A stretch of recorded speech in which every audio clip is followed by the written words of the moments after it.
ဒီနေ့မင်းတို့နှစ်ယောက် on off ဆက်ဆံရေးဖြစ်နေရဆိုရင်မတင်မချက်ဆက်ဆံရေးတစ်ခုဆိုရင်ဝင်ကြည့်ကြည့်နော်မင်းတို့နှစ်ယောက်ရဲ့ဆက်ဆံရေးဘယ်တော့လောက်အဆင်ပြေမလဲဘယ်တော့လောက်ဒီလို on off ဖြစ်နေရရက်သွားမလဲဒီလိုပြည်တိုင်းလက်တိုင်းကစားနေရလူ miss ကနေဖြစ်တာတွေဘယ်တော့လောက်ရက်သွားမလဲကြည့်ကြည့်အောင်စိတ်ကိုအေးအေးထားပြီးဒီဗီဒီယိုနားထောင်ပြီးဒီဗီဒီယိုကကိုယ့်အတွက်လို့ယူဆထားရင်ကိုယ့်အတွက်ပဲဟုတ်ပြီနော်အဲ့တော့တစ်ဖက်ဆိုကိုယ့်အာယုံနဲ့မပုံဖော်ကြည့်လိုက်တစ်ဖက်သူကမင်းနဲ့ပတ်သက်ပြီးတော့သူဘလို့တွေးနေလဲသူဘလို့သဘောထားလဲသူဘာကြောင့်မင်းကို miss ကနေပေးနေရလဲသူတကယ်ပဲမင်းကိုစိတ်ထဲရောရှိရလားနော်ဘလို့ဆက်ဆက်ရေးမျိုးမဆိုတော့ဝင်ကြည့်လို့ရတယ်ဆိုပေမဲ့ဇာမန်ဒါရီဒါက X energy အတွက်ရည်ရွယ်ပြီးတော့လုပ်ပေးထားမျိုးမဟုတ်ဘူးဒါပေမဲ့ energy ကြိုက်တယ်ဆိုရင်တော့စက်ကြည့်ကြည့်ပါနော်အဲ့တော့တစ်ဖက်သူကမင်းနဲ့ပတ်သက်ပြီးသူဘလို့တွေးလဲဘလို့မြင်လဲ7-1သူကလေမင်းကိုချစ်ပုံရတယ်နော်ချစ်ပုံရတယ်တော့ဘယ်လိုပြောမလဲမင်းနဲ့ partner လို့ပုံစံမျိုးသူတွားချင်တယ်သူမင်းကိုချစ်တယ်လို့ပြောမယ်ဒီမှာ love energy မတွေ့လို့လားဒါ lavender ရနေတဲ့ energy ပေါ့နော်သူလက်တလုံးမှာနည်းနည်းလေးအဆင်မပြေဘူး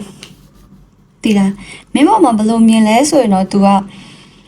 နည်းနည်းလေး तू ကသူ့ကိုယ်သူခုခံကာကွယ်တဲ့အနေနဲ့ तू နည်းနည်းလေးတော့နော်ဘယ်လိုပြောမလဲ boundary တစ်ခုထားမင်းကိုကြောက်ချစ်ရမှာကြောက်တာမျိုးနည်းနည်းလေးမင်းပေါ်မှာစိတ်နဲ့ရမှာကြောက်တာမျိုးအဲ့ဒါကြောင့်သူ့အနေနဲ့ဒါနည်းနည်းလေးသူ့ကိုယ်သူဒါကာကွယ်ထားတဲ့ defense အနေထားပေါ့နော်ကာကွယ်ထားတဲ့အနေထား तू ကကြတော့ဘယ်လိုမြင်လဲဆိုတော့main ကသူနဲ့ဒါအတွေးတူအမြင်တူဒါစကားပြောလို့ဆိုလို့လဲကောင်းတယ် partner လို့လဲတွားလို့ရတယ်ဆိုတဲ့ပုံစံမျိုးတော့မင်းနဲ့တွေ့ဆုံရတာဒါသူ့အတွက်ဒါပျော်တယ်စိတ်ခံစားချက်ကဒါပေမဲ့လက်ရှိပေါ့နော်သူ့မှာလေအဓိကအဖြေကအဲ့ရပေါ့နော်ဘာကြောင့်မင်းကို miss ကနေပေးရလဲဆိုသူ့ဒီမှာအဆင်မပြေဘူး maybe သူက past trauma တခုရှိခဲ့မယ်ဒါမှမဟုတ်အခုလောလောဆယ်သူ့ရဲ့တပ်ပါဆယ်ရှိကောင်းရှိမယ် maybe အတိတ်ကတပ်ပါဆယ်ရှိကောင်းရှိမယ်အဲ့သူနာကျင်မှုကြောင့်မင်းပေါ်မှာသူ့ရဲ့အချစ်တွေအကုန်လုံးထုံမပြရဲဆိုတဲ့ပုံစံမျိုးအတိတ်ကနာကျင်မှုတစ်ခုကြောင့်သူမင်းပေါ်မှာဒါအချစ်တွေသူလိုတလောက်ထုံမပြဘူးသူပေးရှင်တလောက်ထုံမပြဘူးသူ့ရဲ့ခံစားချက်ကိုသူတိန်းထားရဲဆိုတဲ့ပုံစံမျိုးဒါပေမဲ့ तू ကတော့သူ့အတွေ့ထဲမှာပေါ့နော်မင်းကသူနဲ့အဆင်ပြေရဲဆိုတဲ့ပုံစံမျိုးဒီလားအဆင်ပြေတယ် perfect ဖြစ်တယ်အတွဲညီတယ်လို့ခံစားရတာမျိုးနော်အခုထိတစ်ဖက်သူကမင်းရဲ့အတွေ့ရတစ်ဖက်သူကသူ့မှာရွေးချယ်နေသေးပဲဖြာများနေသေးပဲသူ့ရွေးရမလားဒါမှမဟုတ်လေဒီနာကျင်အဲ့သူ့ရွေးရမလားငါဘာလုပ်ရမလဲဒါသူပေါ့နော်ဒါပေမဲ့ तू ကတော့ဒီဆက်ဆံရေးဒီ connection ကိုရှေ့ဆက်သွားချင်တယ်အောင်မြင်ခြင်းနဲ့ပြောရွှေရွှေနဲ့ရှေ့ဆက်သွားချင်တယ်ဆိုရင်အနေထားမျိုးမြင်တယ်နော်လက်တော်လုံးမှာတော့သူ့အနေနဲ့ဒါ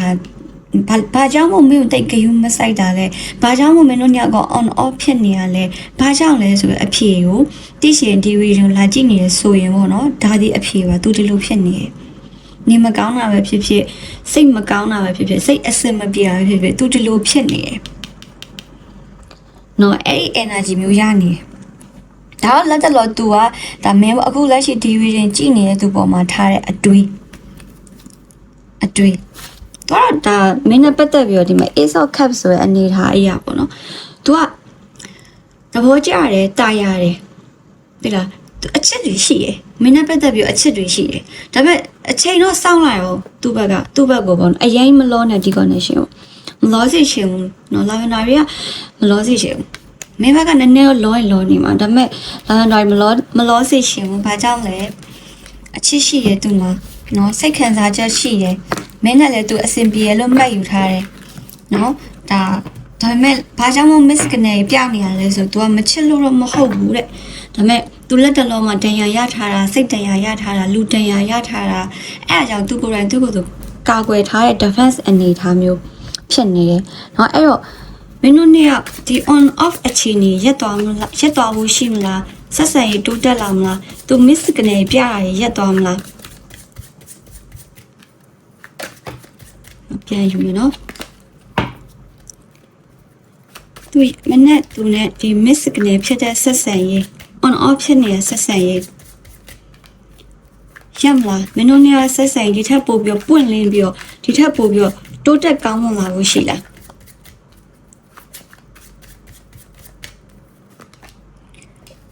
Nine of Swords Okay Queen of Coin တိုးတက်လာဖို့ရှိလား Miss Canary နော်ရက်သွားဖို့ရှိလားဆိုတဲ့အနေထားမှာသူဘက်ကဒီလိုဝက်ဆက်ဖြစ်နေမယ်အဓိကမင်းဘက်ကပြင်ရမှာကတ်ဒီအရာကအဲ့လိုကြားတယ် Queen of Coin Nine of Coin ဆိုတာဒါတော့ဒါမင်းနဲ့ပတ်သက်တဲ့ energy ပေါ့နော်သူဘက်ကတော့မင်းနဲ့ပတ်သက်ပြီးတော့ဒါစူးစမ်းလာလိမ့်မယ်အရှိန်ဟုန်ပြင်းပြင်းနဲ့တည်မလား energy အနေထားအရှိန်ဟုန်ပြင်းပြင်းနဲ့တည်မလား on off တွေမလုပ်တော့ပဲသူဘက်ကမင်းကိုဒါ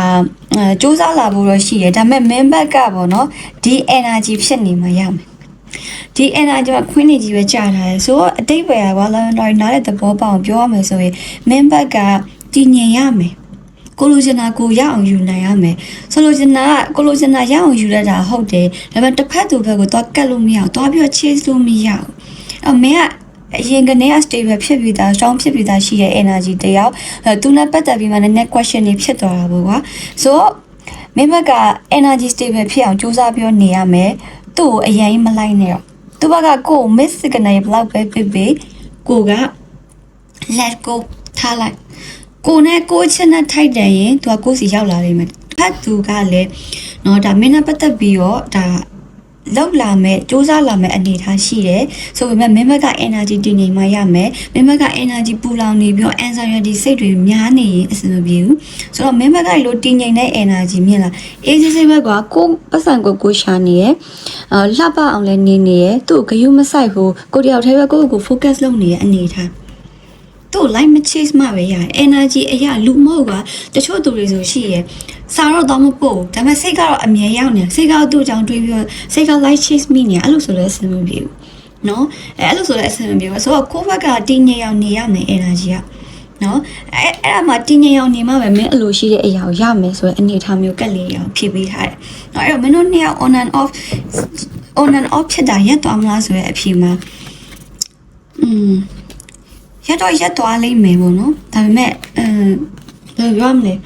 မင်းဘက်က energy တည်နေမှရမယ်လုံးဝကြီးသူ့စိတ်ကူးရဲကနေထုတ်ထားလိုက်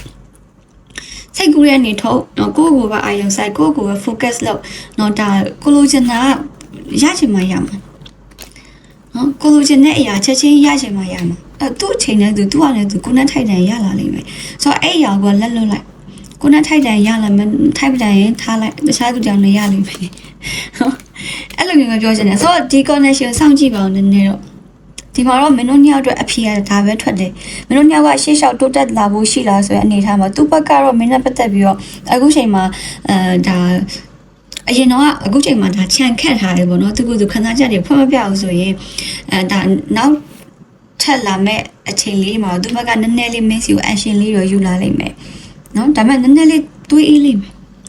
တွေးအေးနဲ့ပဲဆက်ဆံတာမျိုးဖြစ်လိမ့်မယ်ဒါကြောင့်ကိုယ့်ရဲ့ energy ကိုနေနော်ဆက်ဆံရေးကဒီတိုင်းပဲဒီလိုလေးပဲပြတ်မှာလည်းမဟုတ်သေးဘူးမပြတ်ဖဲနဲ့ဒီလိုဆက်သွားဖြစ်နေလိမ့်မယ်နော်မပြတ်ဖဲနဲ့ဒီလိုဆက်သွားဖြစ်နေလိမ့်မယ်မပြတ်ဘူးဒါပေမဲ့ဇက်မျိုးကိုကမကြိုက်ဘူးဆိုတော့လက်ကိုပေါ့ရတယ်ကိုကဆက်သွားကြည့်ခြင်းတည်းစိတ်ရှိခြင်းတည်းရဆိုရင်တော့ရတယ်နောက်တစ်ခုထပ်မေးမယ်အဲ့တော့မင်းဘက်ကစိတ်ရှိရင်ရောထိုက်တယ်နဲ့ result တစ်ခုရလာမှာလားအဲ့မင်းဘက်ကဒီ connection စိတ်ရှိရှိနဲ့ကိုယ့်ကိုအာရုံစိုက်ပြီးနေမယ်ကိုယ့်ကို focus ထားပြီးတော့နေမယ်ဆိုရင်စိတ်ရှိရကြုံနဲ့မှာလားဒီ connection မင်းတို့ညောက်ချောင်းမှာပြောရှင်စရာ chance လေးရှိလာအောင်လားမင်းဘက်ကဒီ connection မှာစိတ်ရှိရ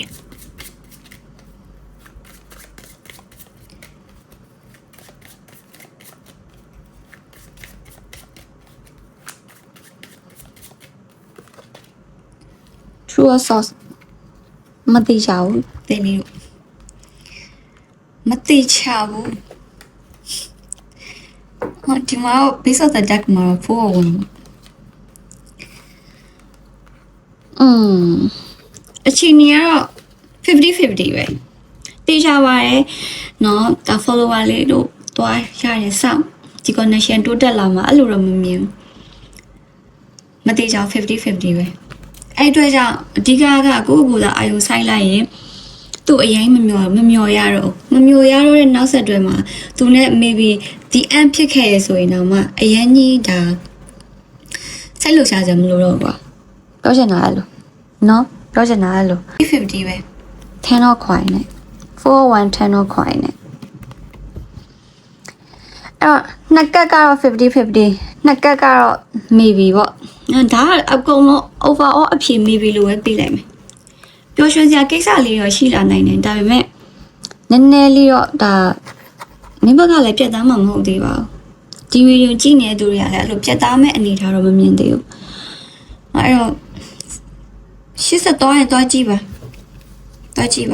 ဒီစက္ကန့်မကုန်သေးဘူးနော်ထပ်ပြီးတော့အပြင်မှာ date ဖြစ်နေတဲ့သူတွေဆိုရင်ထပ်ပြီးတော့date ဖြစ်လိမ့်မယ်ထပ်ပြီးတော့ date ဖြစ်တာမျိုးနော်ထပ်ပြီးတော့ပျော်ရွှင်စရာကိစ္စလေးနှစ်ယောက်ကြားမှာရှိလာမျိုးတောင်းတတရားအရင်ထပ်ပို့ပြီးတော့နှွေးထွေးလာတာမျိုးမိသားစုလေးလို့ရင်းနှီးလာမျိုးလေးရောရှိမယ်နော်အဲ့တော့စောင့်ကြည့်နိုင်သလောက်ပေါ့မင်းဘက်ကစောင့်ကြည့်နိုင်သလောက်တော့စောင့်ကြည့်လိုက်ဒါမှမဟုတ်အဲ့လိုအဖြေတော့ပြလိုက်မယ်နော်မင်းတို့ညရဲ့ connection က situationship ထဲမှာပါမလားမသိဘူးအဲ့လို energy လေးရလိုက်တယ် maybe ဒါ relationship လို့တော့ကောင်းစင်တက်ထားပြီးမှ situationship လို့ဖြစ်နေရမျိုးသိလားအဲ့တော့ x ဆိုလဲ x နဲ့ပြန်ပြီးတော့ဒါ situationship လို့ဖြစ်နေတဲ့ energy မျိုးပေါ့နော်ဟုတ်ပြီအဲ့တော့ဒီနေ့ reading တော့ဒီလောက်ပဲလောက်နိုင်မြင်သမျှလေးကြည့်သွားပေးတယ်အဲ့ဒါတော့ energy reading လေးပေါ့နော်အဲ့တော့အခြေအနေကအဲ့တော့ဒီ reading ကြည့်လိုက်လို့ဘာရသွားလဲလို့ကိုယ့်ကိုပြန်မေးရင်ကိုယ်အာရုံပြန်ဆိုင်ရမယ်သူ့ပေါ်မှာရောက်နေတဲ့စိတ်တွေကိုယ် control လုပ်ရမယ်ကိုယ့်ရဲ့ energy ကိုပြန်ယူရမယ်မင်းတို့ညောက်ကကွာအဓိကဘယ်လိုပြောရမလဲ50-50 connection လိုမျိုးဖြစ်နေတာရေစက်ကလည်းမကုန်သေးဘူးเนาะဒါပေမဲ့အရင်ကြီးအဆင်ပြေမှာလားဆိုလဲမဟုတ်ပြန်ဘူးဇက်မျောလေးပဲသွားနေမယ်အဲ့လိုအပြောင်းလဲ changes ကြီးရောမမြင်သေးဘူးအကြီးမားမားပေါ့နော်ညောက်ကြမှာအပြောင်းလဲ changes ကြီးမားမားတော့မမြင်ဘူးဒီတိုင်းလေးပဲဆက်သွားဖြစ်နေအောင်မယ်ဆက်သွားရင်နဲ့မှဒီထက်ပိုပြီးလေးနဲ့တဲ့အတိတ်ပဲရောရှိလာလိမ့်မယ်ဒီချင်းနေဒီတိုင်းလေးကိုစောင့်ကြည့်အောင်မယ်ရိုင်းလို့မရဘူးနော်50-50ဖြစ်တဲ့ connection ဖြစ်နေတယ်ဟုတ်ပြီနော်ဆိုတော့ဒီ reading ကြည့်ပြရနဲ့အဲ50-50ဒီ situationship ပေါ်မှာအရင်အာရုံမဆိုင်နဲ့ကိုပဲအာရုံဆိုင်မယ်လာဗန်ဒါရီလည်းအဲ့ဒီတိုင်းမနေရနော်ဒါလာဗန်ဒါရီဒီလိုနေလို့ဒီလိုကြီးနေတဲ့သူတွေကိုဒီလိုမျိုးပြောပြနိုင်တာဟုတ်တယ်နော်ကိုပဲအာရုံစိုက်တယ်ကိုခေါင်းထဲမှာဒီဗီဒီယိုရိုက်ပြီးငါဘာလုပ်ရမလဲအခုလည်းဒါ follower တွေဆိုလဲဗီဒီယိုနားထောင်ပြီးရင်ဘယ်လိုလုပ်ရမလဲနော်အဲ့လိုမျိုးလေးပေါ့ကိုယ်တိုင်ခေါင်းထဲမှာမအားအောင်သူ့ကြောင့်မတွေးမိအောင်ကို training ဆင်းမှာအဓိကကိုယ့်ရဲ့ energy ကိုပြန်ရဖို့ကိုယ့်ရဲ့ energy အပြတ်မခံဖို့ပဲကိုဘွားတွေလူတွေကဝင်လိုက်ထွက်လိုက်ပဲအဲ့ဒါနော်အမှားပါပဲဆိုတော့ဒီလူဝင်လာလို့ကိုဘွားကြီးပျောက်သွားတဲ့အထိထပ်မဖြစ်နဲ့နော်ကွာဒါတစ်ခါမှဒါဒီတစ်ခါပဲကြုံဘူးပါလည်းမဟုတ်ဘူးအရင်တော့လေဒီထက်နာကျင်တဲ့ဖြစ်ရတဲ့ကြုံခဲ့ဘူးပြီအဲ့တော့ကိုတတိယပါကိုပြန်ပြီး focus လုပ်ပါကိုလေးစားမှုရှိပါဒီဆက်ဆံရေးကရေစက်ရှိလို့လာဆုံတွေ့ရဆက်ဆံရေးဖြစ်တယ်။နောက်ကြားမှာ soul connection တခုရှိရလဲမြင်တယ်။ဆိုတော့ချိန်တန်တဲ့လောက်တော့ရေစက်ပါတဲ့လောက်တော့ဆက်သွားရလိမ့်အောင်မယ်။ဒါပေမဲ့အများကြီးတော့မမျှော်လင့်လို့မရဘူးဆိုရယ်အဖြေမျိုးပဲပြီးသွားတယ်။ဟုတ်ပြီနော်။ဆိုတော့ဒီဆက်ဆံရေးဒီ connection မှာကိုတယောက်ပဲ deep ဖြစ်တာမျိုးမဖြစ်နဲ့ထားလိုက်ပေါ့ပါလေးပဲတွေးလိုက်။ဟုတ်ပြီနော်။အဲ့တော့အဆင်ပြေစလို့လေးဒါယူတဲ့ရင်တော့ရမှာပါ။ဟုတ်ပြီနော်။ Bye bye